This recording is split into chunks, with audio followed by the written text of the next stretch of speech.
em á. Ông Hiền ông ấy nói với cô là ông có một đứa con riêng, thì cô cũng xuống đây xem mà mặt mũi nó ra làm sao, nó ăn ở như thế nào, xem có đúng đấy là con của ông Hiền hay không. Cái việc này có quan trọng gì với cô không ạ? Thứ nhất, vừa từ chồng của cô này, bây giờ lại đến cô nữa, suốt ngày xuống nhà cháu. Bây giờ xuống đây để giải quyết cái vấn đề gì? Cháu không liên quan đến cái việc này đâu. Nó rất là quan trọng với gia đình nhà cô. Ông Hiền ấy, ông ấy bây giờ đang đòi nhận lại cháu và muốn chia tài sản của nhà cô cho cháu. Cái vấn đề đấy là cô không bao giờ đồng ý, Cái việc sẽ này không bao giờ có cái chuyện như thế.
càn, không còn một cái gì luôn.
ở nhà thôi.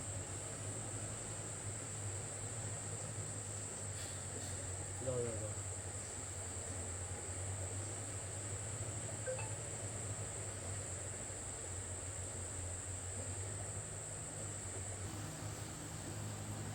Thôi bảo đem chỗ này có đi xài cứ về.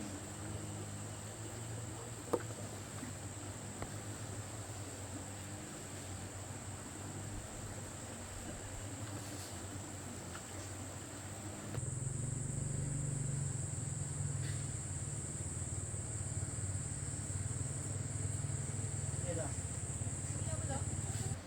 Anh có chút việc gấp ấy. Anh phải đi ra ngoài xem em ở nhà nhé.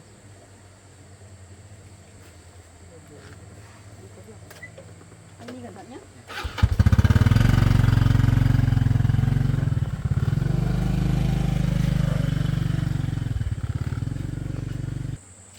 Bây giờ cơ quan mới đi trực về, mình phải giờ nghỉ chứ. Đã có việc gấp phải đi rồi.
Không biết là không ăn quen này có ăn không nữa là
đây là nhà của con trai của chúng con ở đây á.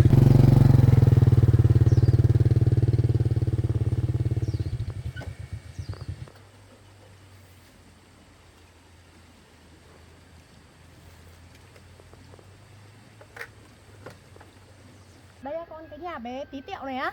Vâng, nhưng mà không biết là có ai ở nhà không ấy. Thế con với mẹ cứ đi vào xem có ai ở nhà không. Cổng vẫn mở nữa, chắc là có người ở nhà hay là mình cứ đi vào.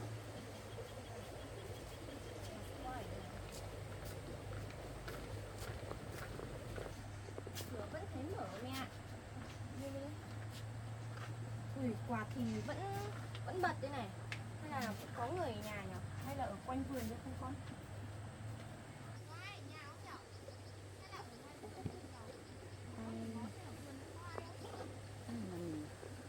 Anh là nhà mình nhỉ? Ai ở ngoài đấy đấy ạ? Ai ở nhà không? Chị ở nhà Ai đấy ạ? ạ? Em ạ, chào chị. Chào cô ạ. Chào cháu nhá. À cái Tâm. Đây là mẹ em chị ạ. Cháu mời cô ngồi ạ.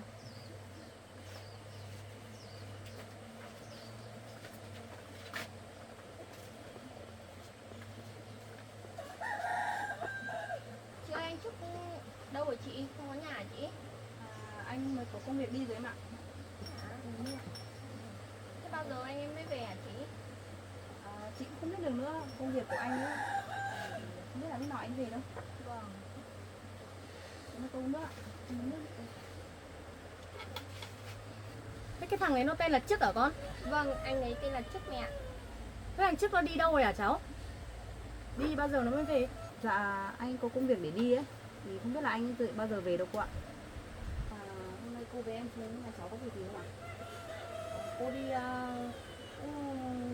thời gian cô đi công tác là cô cũng biết là một số chuyện. Hôm nay cô muốn xuống xem là cái thằng con riêng của chồng cô ấy, mặt mũi nó ra làm sao. Cô là vợ của Hiền ạ. Đúng rồi, cô là vợ của Phú Hiền.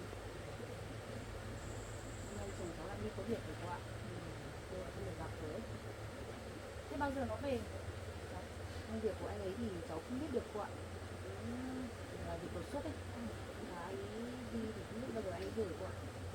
Thế chồng cháu là làm cái công việc gì mà hôm nay nó lại đi có việc đột xuất thế hả cháu? À, con cũng chưa được nói với mẹ. Anh đấy làm công an ở khu vực mẹ ạ. Bây giờ nó cũng làm được công an cơ đấy à? Vâng. Chứ con có biết là anh đấy làm công an đâu. Thế mẹ cũng muốn tò mò xem mặt mũi nó ra làm sao. Công an mà ở cái nhà lụp xụp như này hả con?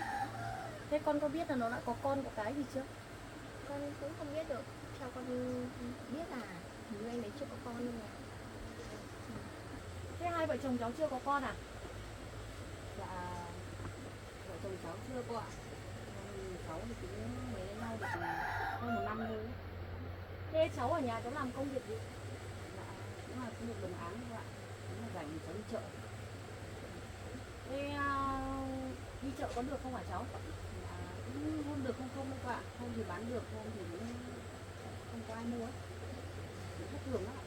Thế là chồng cháu làm công an như thế thì tiền nong hàng tháng thì có được nhiều không hả cháu? Cũng đủ chi trả thôi cô ạ. Cũng đủ tiêu dùng trong gia đình ấy.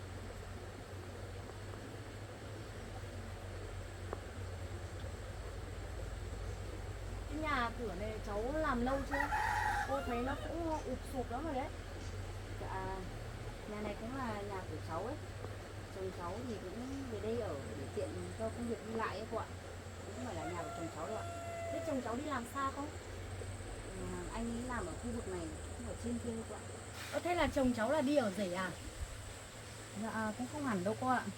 Anh ấy vợ chồng cháu thì cũng đi lại 2 bên ấy. Vì nhà anh ấy thì ở xa ấy, nên là anh ấy ở đây cho chuyện công việc thôi cô ạ. Thảo nào mà ông Hiền ông ấy sót con như thế. Thế nhà của mẹ chồng cháu ở cách đây có xa lắm không hả cháu? Dạ mẹ chồng cháu thì ở làng bên cô ạ. Thế cháu có hay qua lại bên chỗ mẹ chồng đó không? Thì nhà mẹ chồng cháu không có việc ấy thì cháu vẫn sang cô ạ. Anh ấy ở đây thì cho tiện công việc thôi. Có việc gì thì vợ chồng cháu cũng sang bên đấy thôi. Thế dạo này cháu có thấy là ông Hiền nhà cô ấy, ông có hay xuống dưới này gặp chồng cháu không? Dạ cháu có thấy chú ấy một vài lần xuống đây thôi cô ạ. Chú ấy xuống thì cũng có nói chuyện với chồng cháu ấy. Nói qua nói lại cũng mà chú cháu thì cũng có nói chuyện cũng khá căng thẳng đấy cô ạ, nhưng mà cháu cũng bảo là chú đi về đi, có gì thì để chồng cháu có thời gian chú, không biết là chú có nghe lời cháu không nữa. Cháu không biết là chú đang suy nghĩ cái gì nữa cô ạ. Thế cháu có biết lý do làm sao mà hai bố con nó lại nói qua nói lại không? Dạ cái chuyện này thì cháu cũng không muốn đi sâu vào đâu cô ạ. Cái chuyện này là chuyện của chồng cháu ấy, không muốn nói nhiều ấy. Mẹ chồng cháu cũng bảo với cháu rồi ấy. Cháu cũng nghe chồng cháu bảo là chồng cháu cũng không muốn nhận lại chú Hiền đâu ấy. Chú Hiền đã bỏ chồng cháu với mẹ chồng cháu đi từ nhỏ rồi, nên là anh không có liên quan đâu cô ạ. Nếu mà cô xuống đây mà muốn hỏi về chồng cháu với mẹ chồng cháu thì cháu không có gì để nói với cô đâu cô ạ. Thế thì chồng cháu về ấy, tốt nhất là cháu nói với chồng cháu ấy là bây giờ chú Hiền chú đã có gia đình ổn định rồi, tốt nhất là chồng cháu không nên nhận lại chú ấy nữa. Cháu cũng nói với chú như thế, nhưng mà chú cứ không khăn mà xuống đây là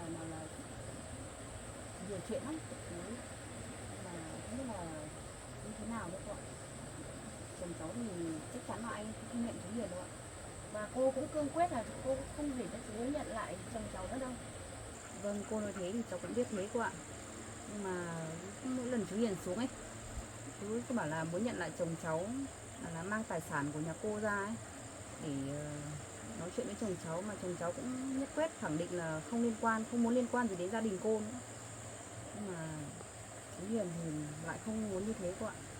Mà còn nữa cô ạ, chú Hiền ấy, chú còn bảo là mang tài sản ra để muốn lấy lòng của chồng cháu ấy. Còn bảo là bao nhiêu tài sản của chú ấy sẽ sang tên cho chồng cháu ấy. Cháu cũng nói chú ấy rồi, bảo là chú đừng làm như thế, càng làm như thế thì chồng cháu càng xa lánh chú ấy thôi ấy. Nhưng mà lần nào chú xuống chú cũng nói thế thôi ạ. Cô về cô nói lại với chú là chú đừng làm như thế nữa. Cháu Vợ nên chồng nhớ cháu là riêng cái chuyện tài sản là không có tài sản ở đây đâu cháu nhé. Vợ chồng cháu không cần cái tài sản đấy cô ạ. Một gia đình cháu nghèo thật, nhưng mà tài sản của ai thì người đấy giữ thôi, vợ chồng cháu không cần đâu ạ.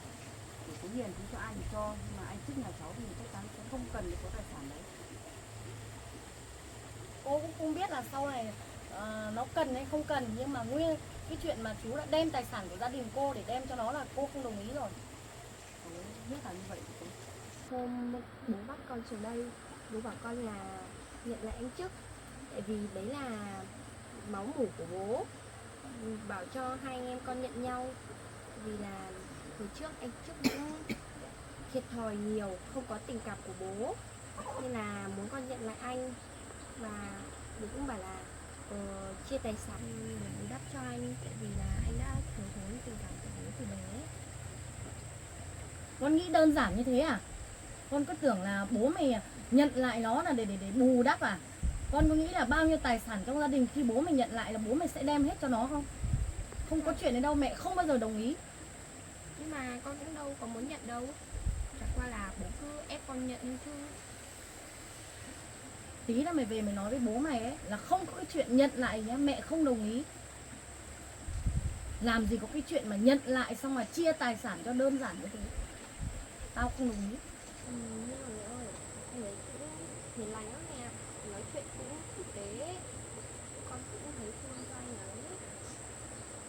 Không có thương xót gì cả. Mẹ không thương như thế. Ba mày bao nhiêu năm nay phản bội mẹ, không có chuyện thương xót gì ở đây hết. Thế con thương nó thì ai thương mẹ? Nhưng mà anh ấy cũng đâu có gì có tội đâu mẹ. Tao không đồng ý. Bố có ý là muốn để hết tài sản lại cho anh, nhưng mà như thế con cũng không đồng ý đâu mẹ ạ. Rồi làm gì có cái chuyện đồng ý đơn giản như thế. Ba mày nghĩ đơn giản lắm ấy. Nhận lại con xong mà cho con thừa kế.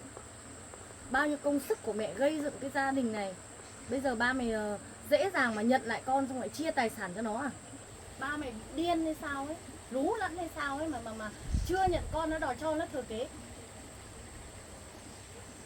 Cứ tưởng là tiền như kiểu lá mít này à, thích cho ai thừa kế là cho thừa kế à? Ta còn phải xem mặt mũi ra làm sao đấy chứ. thôi chuyện này thì gia đình cô về cô nói chuyện thôi. không hiểu gì về gia đình cô ấy. Hôm nay mình chính lại đừng phát em cô ạ. Thôi hai mẹ con mình đi về đi. Chào chị. Con về đi. Mẹ ơi, làm gì đấy? Đi về đi mẹ. Xem một tí. Đi thôi. Nói gì nữa? Thôi đi về đi, ở đây phải giải quyết được cái gì đâu. Dạ cô ạ. Có về nhá. Em mẹ ơi, anh ấy về rồi kìa. Đây á, là thằng này á. Vâng.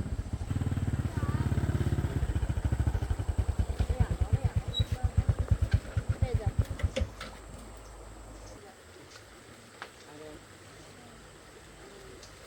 Đây là mẹ của em ạ. Mẹ em á. Chào cô nhé. Chào cháu. Xuống đây có việc gì ạ? Không, cô xuống không có việc gì đâu. Cô xuống đây hiện đường qua đây thì cô rẽ vào đây xem một tí thôi mà. Thì nó cũng giống ba mình ngày xưa con ạ. Không biết là hai mẹ con xuống đây có việc gì không ạ? Cô thì hôm nay tiện đường qua đây thì cô cũng rẽ vào đây xem ông Hiền ông ấy nói với cô là ông có một đứa con riêng thì cô cũng xuống đây xem mà mặt mũi nó ra làm sao, nó ăn ở như thế nào. Xem có đúng đấy là con của ông Hiền hay không. Cái việc này có quan trọng gì với cô không ạ? Thứ nhất, vừa từ chồng của cô này, bây giờ lại đến cô nữa. Suốt ngày xuống nhà cháu. Bây giờ xuống đây để giải quyết vấn đề gì? Cháu không liên quan đến việc này đâu. Nó rất là quan trọng với gia đình nhà cô. Ông Hiền ấy, ông ấy bây giờ đang đòi nhận lại cháu và muốn chia tài sản của nhà cô cho cháu. Cái vấn đề đấy là cô không bao giờ đồng ý. Cái việc Sẽ này, không bao giờ có cái chuyện như thế. Cháu nên nhớ là như vậy. việc này cháu cũng nói rất rõ rồi. Từ chỗ ông Hiền, cháu đã nói từ đầu rồi, cuộc sống của cháu không ảnh hưởng gì đến ông ấy cả. Hiện tại bây giờ cả cô nữa, cứ xuống nhà cháu như thế này là cháu không đồng ý đâu. Đây là cuộc sống riêng của hai vợ chồng cháu. Cháu không cần cô chú phải xuống đây cả. Đấy, cô xuống đây hôm nay ấy, ý cô là muốn nói để cho cháu biết là cháu đừng bao giờ là mơ hồ để nhận lại bố cháu và lấy tài sản của ông ấy đi. Gia đình cô còn các em cần phải sự quan tâm lo lắng của cô chú, chứ cháu đừng nghĩ là cháu sẽ nhận lại ông đấy mà lấy tài sản của nhà cô. Cô nghĩ như thế là sai rồi. Bao nhiêu lần ông Hiền ông xuống đây, cháu chỉ mời ông ấy về thôi, chứ cháu không có ý định là nhận lại cái số tiền hay là tài sản bất cứ của ai cả. Công việc cháu có, gia đình tài sản của cháu có bao nhiêu cháu sử dụng bấy nhiêu, chứ cháu không lấy cái tài sản của người khác để về sử dụng của mình đâu. Cô nên hiểu như thế. Được rồi, cháu nhớ nhé. Cháu nhớ là hôm nay cháu nói gì với cô nhá.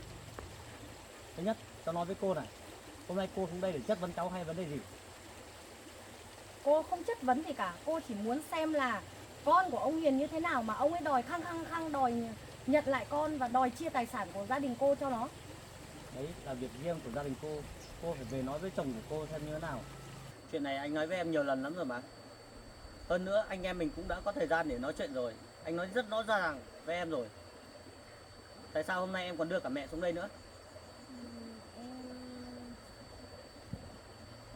Cái này không liên quan gì đến Tâm cả. Chuyện này là cô muốn Tâm đưa cô đến tận đây để trực tiếp xem cháu như thế nào, mặt mũi cháu ra làm sao. Bây giờ thì cô được gặp mặt cháu rồi đấy. Và cháu lên nhớ kỹ cho cô ấy là sẽ không bao giờ có chuyện cháu được nhận lại ông Hiền và lấy tài sản của nhà cô đi. Cô nói để cho cháu biết là như thế. Cô ơi, cháu cũng đã nói với cô rồi mà. Cô cứ nhắc đến tài sản của cô làm gì ạ? Vợ chồng cháu không cần cái số tiền đấy, không cần cái tài sản đấy đâu cô ạ. Bây giờ thì cháu không có gì để nói với cô cả. Bây giờ cháu mời cô đi về. Cô xuống đây nói chuyện như vậy là cháu đã không thích rồi. Hơn nữa cái chuyện tài sản ấy là chuyện riêng của gia đình cô.